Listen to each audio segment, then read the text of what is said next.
Muy buenas tardes a todos y bienvenidos un día más al invitado de Radio Francia Internacional. La editorial francesa Langage acaba de publicar Les enfants du quartier du Bataclan, los niños del barrio de Bataclan, libro del psicoanalista franco-boliviano Fernando Bairo Corrochano, en el que presenta una serie de dibujos de niños que, de cerca o de lejos, vivieron en París hace 5 años los atentados del Bataclan, en los que murieron 130 personas y resultaron heridas más de 400. Y precisamente para hablarnos de este libro y de su trayectoria como psicoanalista y terapeuta, Franco Bairo Corrochano ha sido tan amable de venir hasta nuestros estudios. Muy buenas tardes, Fernando. Te agradezco, Jorge de Batalla, la invitación. Una invitación en este tiempo de COVID, donde las cosas están muy complicadas en París, pero te agradezco mucho por esta invitación. Es un placer tenerte aquí, que hayas hecho el esfuerzo de venir hasta nosotros. Permíteme, Fernando, que explique antes que nada que has nacido en la ciudad boliviana de Cochabamba y que además eres doctor en psicología clínica y psicoanálisis por la Universidad Diderot aquí en París. Ya sé que es un tópico, pero cuéntanos por qué los latinoamericanos y sobre todo los argentinos son tan aficionados al psicoanálisis. Decir psicoanalista argentino es casi una redundancia. Exacto. En Sudamérica, en Bolivia o en el Perú, en Chile, hay un chiste que corre por ahí que se dice que la Argentina es una republiqueta psicoanalítica. Entonces, que todo el mundo se psicoanaliza. Ahora, históricamente es interesante porque los argentinos o la Argentina benefició de una inmigración de colegas que huían el nazismo durante la Segunda Guerra Mundial y se instalaron y fueron muy bien recibidos en Argentina. Y ahí pudieron crear asociaciones psicoanalíticas, tuvieron mucha presencia en la Facultad de Medicina de Buenos Aires y ahí se formó la primera generación en los años 40 de psicoanalistas. Entonces hubo una producción de psicoanalistas muy importante, ¿no? Y la tercera generación, con la dictadura militar en la Argentina, retomó el retorno y volvieron hacia Europa y se impusieron. Sobre todo hay muchos lacanianos, ¿no es cierto?, que luego creó una dinámica tanto en Sudamérica, sobre todo en Buenos Aires, ¿no? Fernando Bairo, cuéntanos, ¿cómo entras en psicoanálisis? Porque al psicoanálisis se entra como en una religión, ¿no? ¿O no? Más que una religión, es un asunto de una pregunta personal, ¿no? En mi caso era la ausencia de mi padre, entonces que hasta la adolescencia era soportable y luego no era soportable. Entonces el encuentro, yo hacía estudios de ingeniería en Chile, en Santiago, hice un encuentro con una psicoanalista con la cual comencé ese trabajo para tratar de ver qué sucedía con la ausencia del padre en mi vida. Y a partir de ahí, esa cuestión de la psicología, del psicoanálisis, me apasionó al principio, ¿no? Y nunca he dejado de practicarla hasta el día de hoy. Fernando Bairo, sé que además tienes una faceta de artista, de escultor. ¿Fue eso lo que te llevó a la arte terapia? Exacto, ¿no? Entonces mi actividad gira alrededor de 2 pilares. El pilar del inconsciente, vamos a decir, la búsqueda alrededor del inconsciente, la conciencia, el psiquismo, el psicoanálisis y la psicoterapia. Y del otro lado siempre tuve una práctica, es un asunto familiar. Tengo hermanos artistas, como el maestro José Bairo, que lo conoces, y el otro lado, entonces, de mi actividad es un pilar relacionado a la escultura. Yo modelo el arcilla, ¿no? Y puedo hacer acrílicos o bronces. Fernando, en la Universidad Diderot, aquí en París, vas a crear en el 97 del siglo pasado ya, Exacto, el Departamento de Artes y Mediaciones Terapéuticas. ¿En qué estadio se encontraba la arte terapia aquí en Francia cuando creas ese departamento? En ese momento no existía el arte terapia. Eso se escuchaba en los Estados Unidos, en Alemania, y en Francia era muy poco reconocido. Entonces, por mi práctica clínica con niños psicóticos en pedopsiquiatría, yo descubrí que la utilización de la arcilla como mediación relacional permitía una reparación de la imagen del cuerpo. Eso me llevó al trabajo universitario, enseñar en la universidad, hacer una tesis, un doctorado y sobre todo a crear DEU, un diploma de Estado relacionado al arte y las mediaciones psicológicas, ¿no? Eso lo hice con Eric Tubiana en esta época, ¿no? Entonces, a partir de ahí participé en todo ¿cómo vamos a decir? Esa pertinencia de la utilización del arte terapia, ¿no? Volviendo al libro que acabas de publicar aquí en Francia, Los niños del barrio de Bataclan, en ese barrio que vas a crear con otros profesionales el Centro Médico Especializado en la Infancia y Adolescencia. No era solamente psicoanalítico, también había terapeutas de otros tipos. Sí, sobre todo es un centro que existe actualmente, que tuvo también su concepción una vanguardia, ¿no? Son pediatras especialistas y con un polo psicoanalítico del cual soy responsable. Entonces trabajamos con el mundo de la salud infantil y de los adolescentes, pero como especialista. Entonces yo tengo un dispositivo en el cual soy psicoterapeuta, psicoanalista y sobre todo arte terapeuta también, ¿no? Es cierto que en el consultorio oísteis los disparos de los atentados, los primeros atentados de Charlie Hebdo ahí en París. Exacto, y eso lo relato en el libro, ¿no? Porque yo estaba ahí en consulta en mi dispositivo terapéutico que se encuentra a 5 minutos de los antiguos locales de Charlie Hebdo.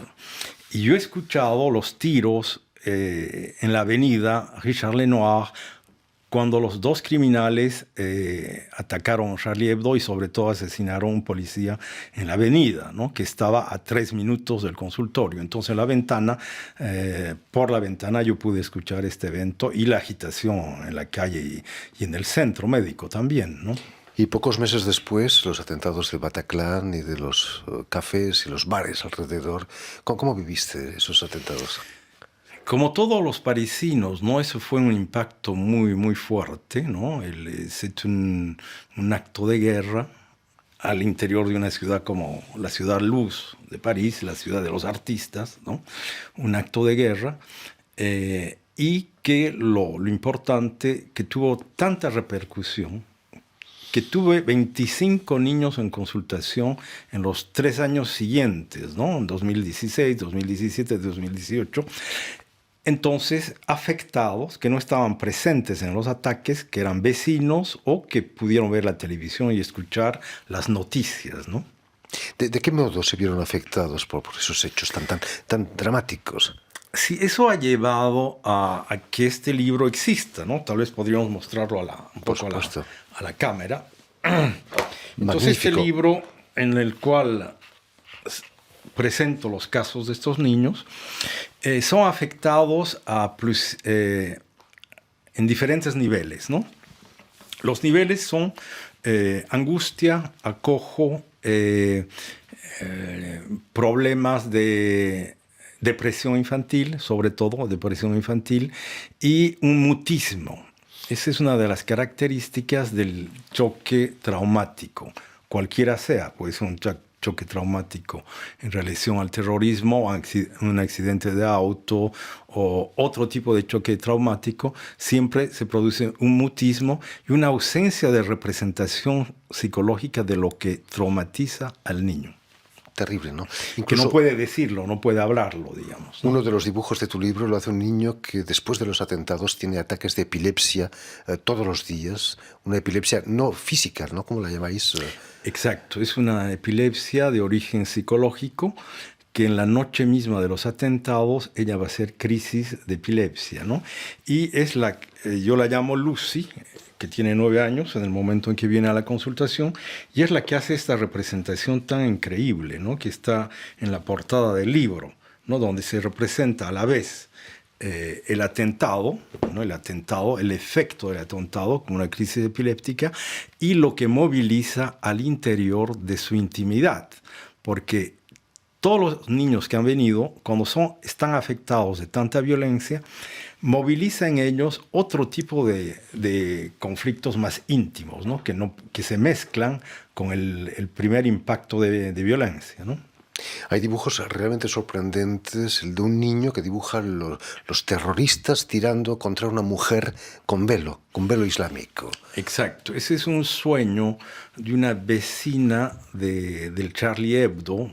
Estamos hablando ¿de qué? Estamos hablando de 20 metros de distancia. Ella no estaba ahí, ¿no? Estaba en la escuela, es otra chica de 9 años, que viene en consultación, pero que tiene un sueño y que me lo cuenta, los dos criminales que están tratando de matar una mujer velada, ¿no? Es fantástico, porque desde el punto de vista del psicoanálisis es realmente la representación fantasmática, inconsciente, de un evento exterior que viene a tocar una intimidad personal, ¿no? Y en el libro yo relato el trabajo con ella, primero de la representación del sueño, la calidad del diseño, lo podemos mostrar, ¿eh? La calidad del diseño es extraordinaria, por una parte. Podríamos hablar de qué se trata, por qué una calidad de representación, lo que yo le llamo esta imagen plástica al exterior, gráfica, tiene una equivalencia interna, psicológica.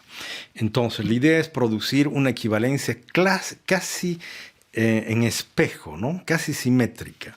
Entonces, esta imagen sale, ella se representa casi como una estatua egipcia que muestra la rigidez que le produce este evento, ¿no? Que está soñando. Entonces, ahí vemos los dos criminales que atacaron al Charlie Hebdo, pero en este caso se ataca a una mujer velada. Entonces hay una mezcla, ¿no? del misterio porque una mujer velada.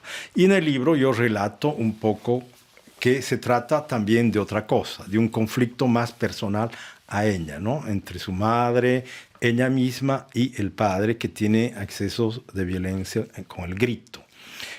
El hecho de plasmar en una hoja de papel en blanco esos pensamientos a veces trágicos ayuda a los niños. Lucy, me he leído que dejó de tener ataques de epilepsia justo 2 días después. Entonces la idea es presentar un dispositivo nuevo que yo he adaptado a esta situación del choque traumático, ¿no?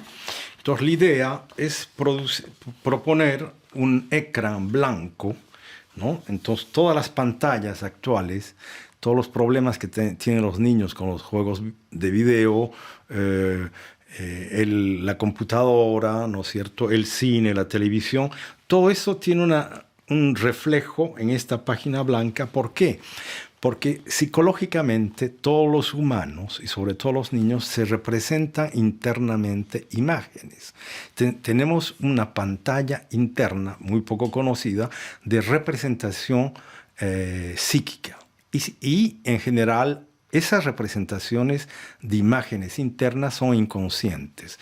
El hecho de proponer el ecran afuera o la pantalla afuera, es decir, dialogar en el choque traumático, se borran las imágenes. El niño no puede acordarse de lo que le sucedió o lo que pasó en esa noche de los ataques terroristas. Y cuando uno pone una imagen así, a la vez es un gran estimulador de imágenes sensoriales, porque uno les da color, ¿no es cierto? Les propone tinta china, les propone colores, ¿no es cierto? Entonces el niño, que empieza poco a poco a representar, va a terminar por darle una representación interna de lo que ha sucedido, porque puede plasmarla al exterior. Esos dibujos son también una manera de desafiar a los terroristas, ¿no? De protegerse contra futuros ataques. He visto algún dibujo donde hay una bandera de la República Francesa como con un brazo en alto que hace barrera al terrorismo.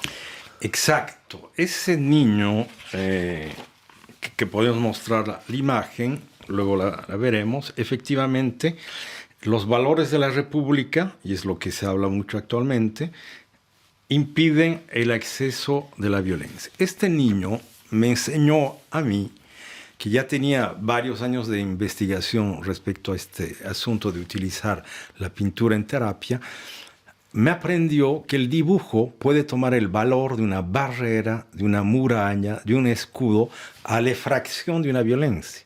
O sea que a la vez impide que continúe su efecto mortífero y a la vez es un desafío a la violencia terrorista, ¿no?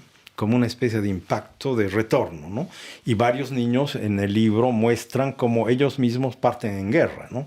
Se van a darles una réplica a los terroristas. El libro que nos estás mostrando es un ejemplar magnífico. ¿A qué se debe la talla? ¿También es una barrera contra el terrorismo el hecho de que sea grande y no un pequeño libro de bolsillo? Exacto, y es pesado, además, muy cartonado. La idea personal que me pertenece es que yo quería hacer un homenaje a estos niños que tuvieron la fuerza de figurar la violencia terrorista y sobre todo de evitar los efectos desastrosos y mortíferos de esta violencia, ¿no? Entonces, sobrepasar, gracias al diseño, sobrepasaron los efectos de esta violencia. Entonces, la idea era hacer una especie de monumento. Tú decías que tengo una práctica de escultor, casi es un objeto, objeto de escultura. Entonces, la idea era como si me habían pedido hacer un monumento a los niños afectados por la violencia. Entonces, es la razón, por qué este libro sea así. Entonces, el tamaño es como un álbum de arte, ¿no? De presentación, y darle la importancia a los diseños, ¿no? A los diseños que luego los podríamos ver en detalle. Entonces, esta forma italiana, que se llama italiana, permite justamente dar mucho más valor al diseño que una reproducción pequeña, ¿no? Fernando, has guardado el anonimato de todos los niños, salvo el de Lucy. ¿Por qué?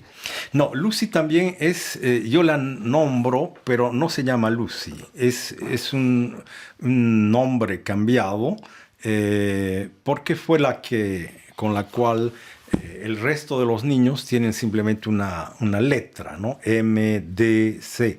Pero Lucy, ¿por qué nombrarla? Porque le dedico muchas páginas a ella, cuento toda la parte clínica, ¿no?